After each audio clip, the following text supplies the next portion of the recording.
Hi friends, welcome back to At Home with Holly. My name's Holly and I'm so glad that you guys are here.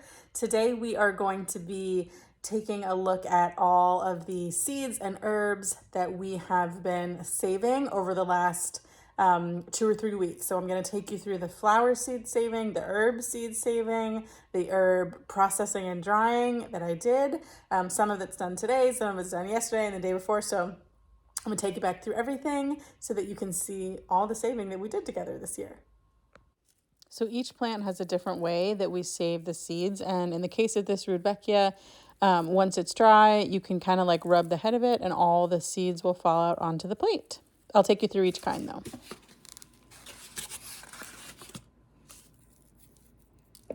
You can we took out a lot of the petals, but you could get real picky and take out more petals, but I'm not worried about it. We'll just sprinkle it all right on top of the little pots when we go to plant them. And it'll be just fine. And just like that, basically 20 years worth of Rudbeckia. And when you're going to close these, the best tape to use is washi tape, like the crafting tape, because you can stick it and unstick it and stick it and unstick it and it still stays sticky. So, Rudbeckia done. And this is how you actually spell it, but we'll just go with that. Okay, so all of these were saved by Olivia. These are marigolds. I think these are Cracker Jack marigolds, so they're like orange and yellow. These are teddy bear sunflowers. These are cosmos. So I'm gonna show you how to do one marigold, but Olivia is probably gonna do all these. So you just take it and you open up, and all of these are marigold seeds. So obviously we're gonna have 7,000 marigold seeds, but that's okay because we put them on the fence line, we put them in beds, we put them everywhere. So Olivia's gonna demonstrate how she does the marigolds.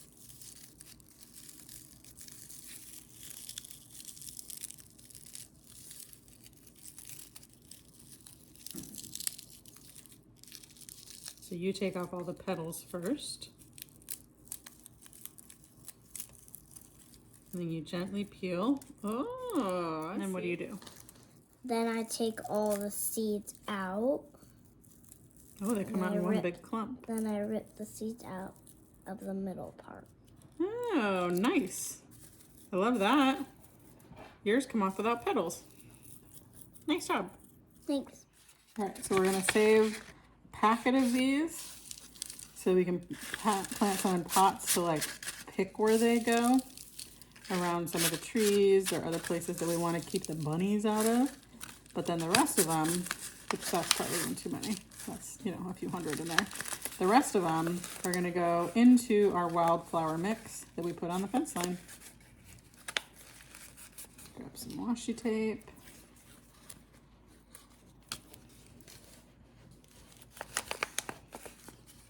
There we go. All right, so here's the sunflower.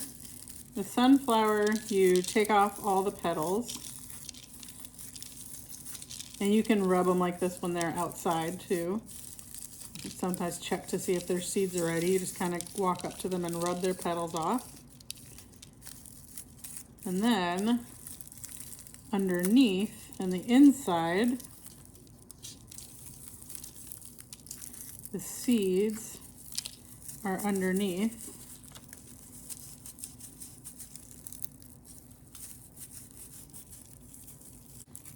Same thing with this one.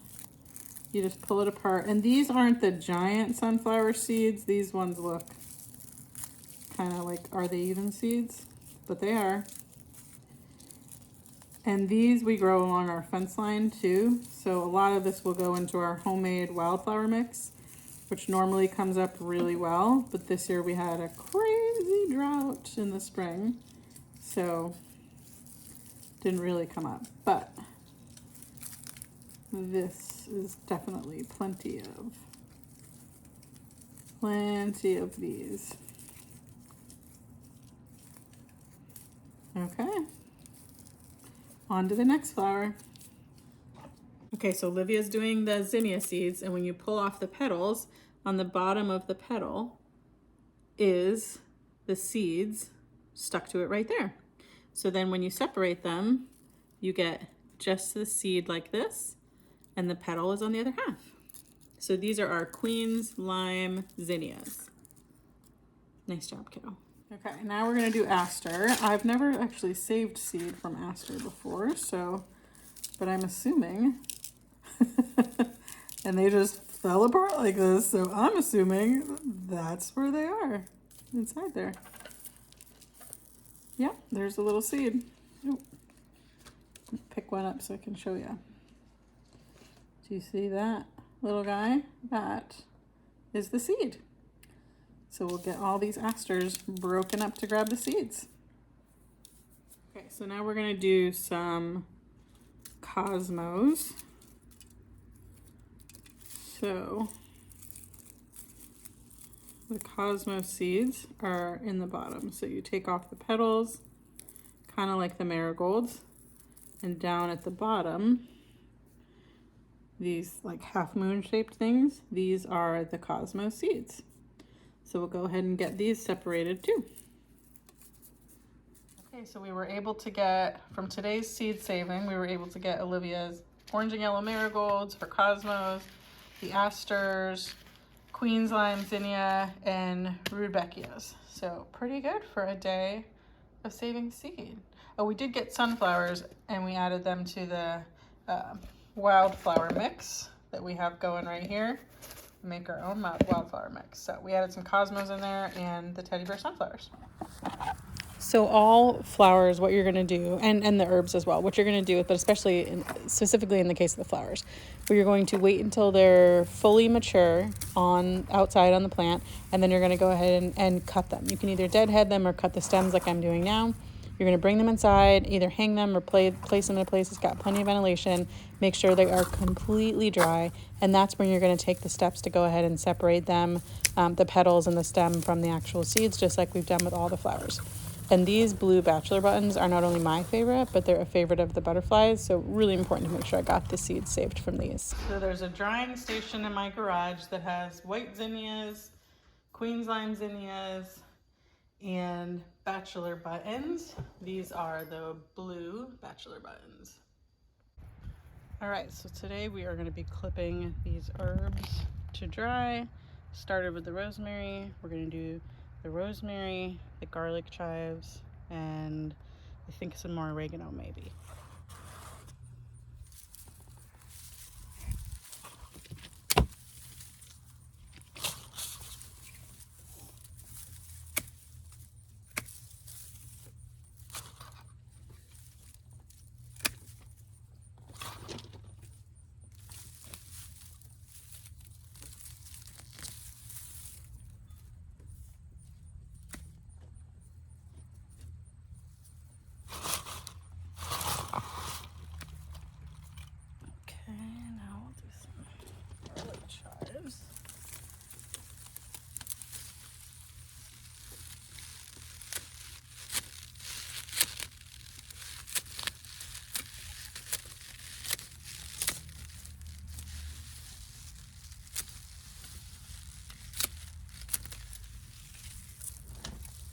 So any of the brown parts are where the seed pods went up, and I did collect the seed pods so that we'll have plenty of seeds for next year to grow garlic chives. Garlic chives are one of my favorite herbs because it's garlic and onion, and it doesn't get better than that.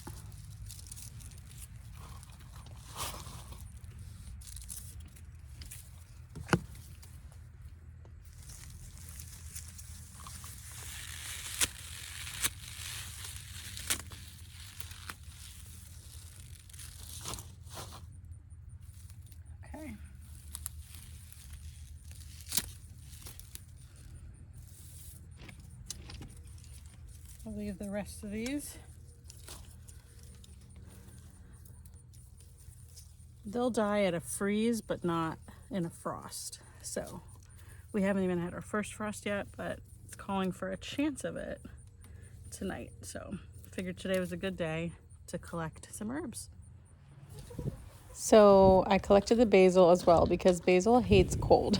It doesn't like cold weather. It doesn't want to be in your fridge. Basil likes heat and humidity. So since there was a chance of frost, I knew that, which it ended up frosting that night, and I knew that it would be cold either way. I went ahead and cut the entire plant down to the nubbins and brought it all in that day.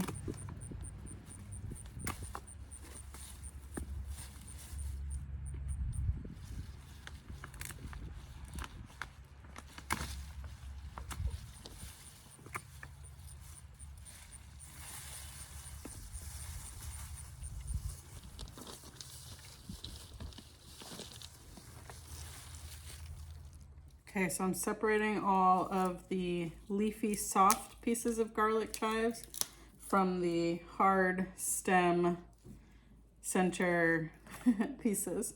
Once I get them all separated, then I'm gonna wash them, chop them, and get them in the dehydrator.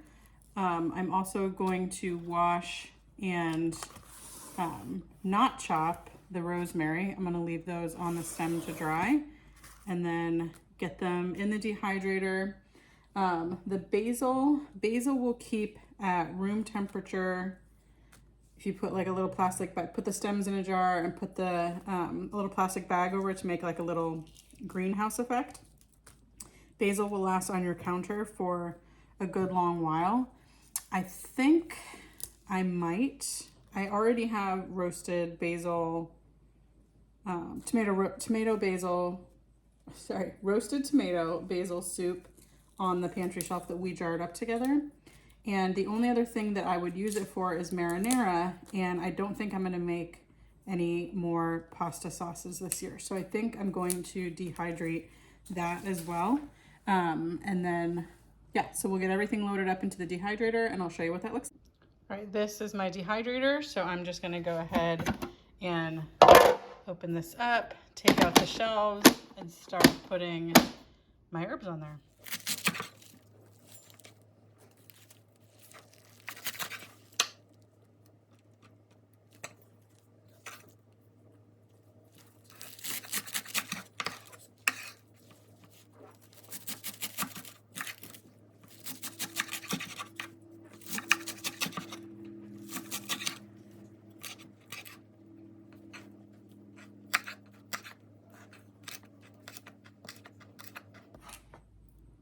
So these are gonna shrink up a little bit while they're in the dehydrator. So you don't have to cut them super small. These are maybe a little bigger than I normally do, but some years I do them big, some years I do them small. And these make wonderful Christmas gifts because you can't buy these at the store. And even if you could, these make great Christmas presents because everybody loves, well, I should say that, but everyone in my family loves garlic and onions when cooking. So this kind of makes it a perfect. So I'm just going through and picking out any of like the tips that may have been yellow from burned or anything like that. I just kind of make sure all of them are either green or light green before, and they're all relatively the same length. And then we'll go ahead and get these in the dehydrator. Just kind of running my fingers through, seeing if there's any yellow. Not that there's anything wrong, the yellow ones eat just fine, but you know, good presentation. So we'll get these on a tray.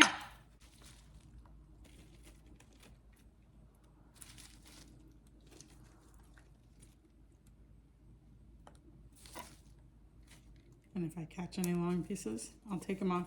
You kind of want to go single file on a, not single file, single layer. Single file is how you walk. Single layer on the dehydrator. But again, these will shrink up a little bit. So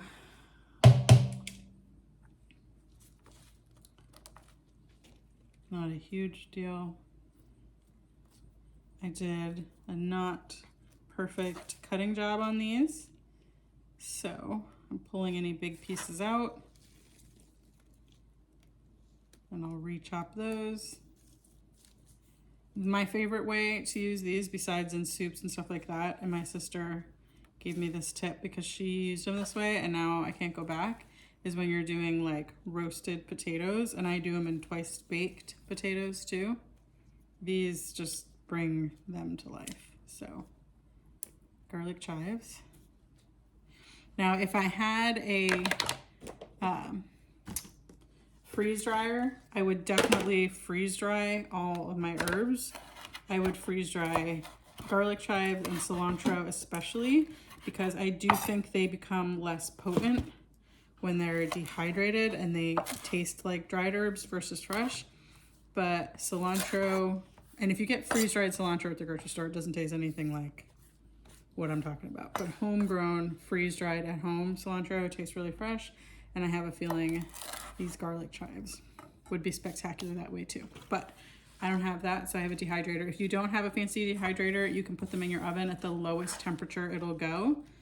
Mine, I think my lowest is 170, and I've done it that way before. I do think that in a dehydrator, they keep a little bit of their color better, but use what you got and make it work.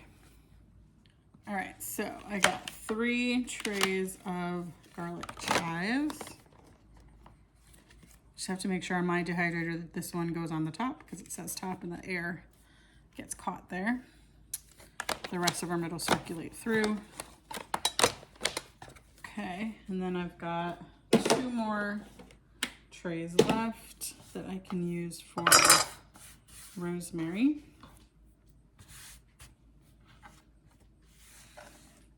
Rosemary is another one of these things that you can bring inside and it'll grow pretty well. I don't use rosemary enough to keep it growing inside the house, but I like to eat it when it's fresh out in the garden, and then I like to dry a little bit of it every year just to have in case I want it. With these, I am not going to strip them because they'll fall off pretty easily once they're dry, but I am going to take the branches off the main stem so that they'll fit better in the dehydrator. Or I guess I could cut them too, but this works just as well.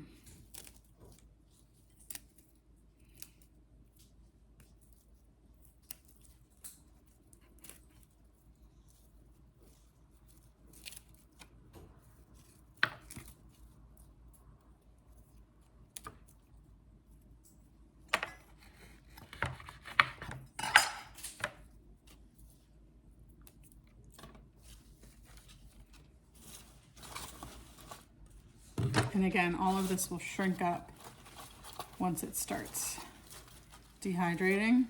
So you can kind of cram it full and then readjust. If you want it to dry faster, I would not do these as thick as I'm doing them right now, but it'll be okay. This will shrink up quite a lot. The garlic chives won't shrink up quite as much as the rosemary. The rosemary shrinks up a lot.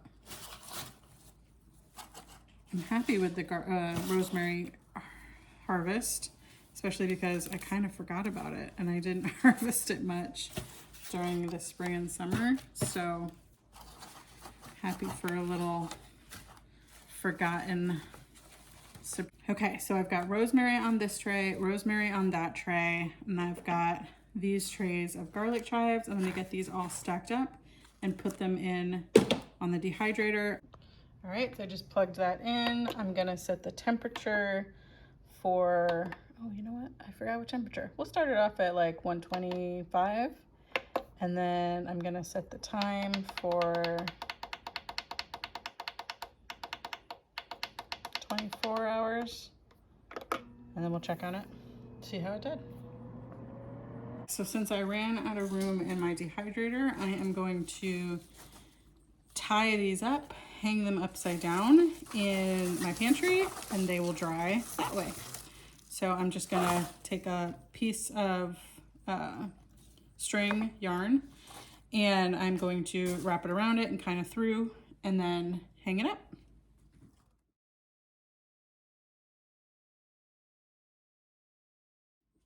Okay, all set and ready to be hung up. Now those hard stems that we just cut off the garlic chives, they turn into white flowers, and when they flower, They have these pretty white flowers on them, and then underneath the white flowers turns into these beautiful little black seeds. So whenever they start to flower, I cut off the stalks, then leave the white flower, hang them upside down to dry, and then they all start dropping off, which can make a mess. So I usually just put one of these paper bags, once they're all the way dry, I put one of these paper bags on them so that if they drop into the bag. And then you have all of these garlic chive seeds. So not only will the garlic chives come back up where you planted them, but just in case, a little bit of security is you will get hundreds and hundreds of garlic chive seeds, which is funny because they cost a lot to buy them sometimes, but you will get hundreds and hundreds of garlic chive seeds that you can use to plant them again in your garden or share with your friends every year. So now we have about 10 years worth of garlic chive seeds right over here.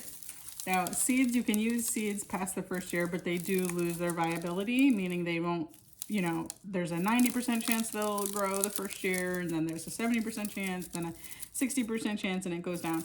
And after 5 years, it drops off quite a bit. So I do try to save seeds every year or every other year, just to make sure that I've got fresh-ish seeds within the last 2 or 3 years. So sometimes we grow stuff just to refresh our seeds, and sometimes we grow stuff and don't collect the seeds because we didn't need a refresh. But something to keep in mind is you can use seeds more than 1 year for sure, but try to refresh in your stock every few years if you can, especially when it's so easy like these. Gonna label this bag, garlic, chives, and the year I grew them, and we're good to go.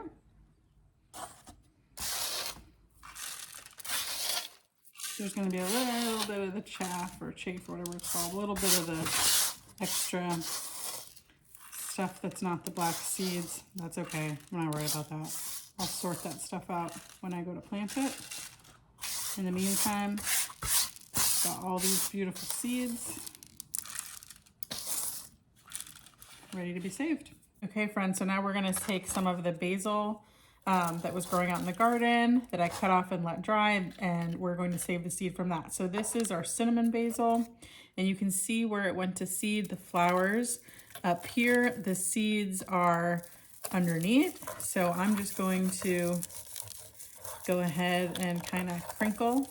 And I always like to do it over these boxes because it just catches everything. And this is why basil will self-seed so easily in your garden, because it doesn't take much. It smells good. I've got one other basil plant out there that I haven't brought in yet because it was still flowering and there were still some pollinators left in the garden, and I wanted them to have something to eat. So I will go get the one other variety that's still out there. But this is a good start. I have a couple varieties inside. I wanted to show you guys what it looks like. So that's enough. So inside here, you can see that there are little black, there's lots of seed, lots of little seeds. You can see that little black, that is the seed. There's also lots of petals and stuff, so I will go ahead and separate that out. Usually you can just pick it up and blow on it gently. The seeds are heavier, so they'll drop down, and the petals will blow out. Sometimes I do that. Sometimes I just go ahead and pick up the petal parts because there's not much seed when you do that, when you take a big handful. Either way, you can separate the seed from the petal, and all of the little black dots in the bottom of this are our cinnamon basil seeds. So I did go ahead and take an extra couple minutes to go ahead and sort through all the leaves and stems to get the seeds, but you don't have to do that every time, but I did it this time. Okay, so we're gonna do the same exact thing with the blue spice basil. Just gonna get it stripped into here. All the little seeds will come off.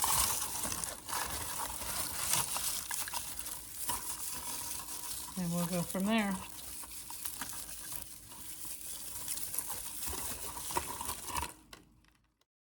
So these seeds were a little bit smaller and there were a ton of them. So I was super grateful that I had this box to collect all the seeds.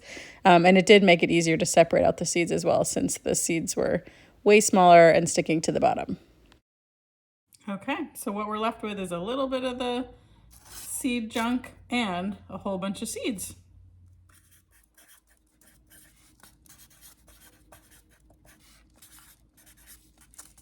All right, so we got more blue spice basil and more cinnamon basil saved for next year. Well, I forgot to write down on the tag, or it might have gotten buried, what variety this is. So I'm gonna have to look at my seed planting list to see what kinds of basil I planted. And then that way I can, when these are dry, I can know which kind these are for next year. Whatever kind it is, it smells great and the pollinators love it. So either way I'm gonna plant it, but I just don't know which one it is. Okay, so our dehydrator has run for 24 hours and these are nice and dry. So this is what the garlic chives look like. And then this is what the rosemary looks like, totally dry. It'll come right off the stem.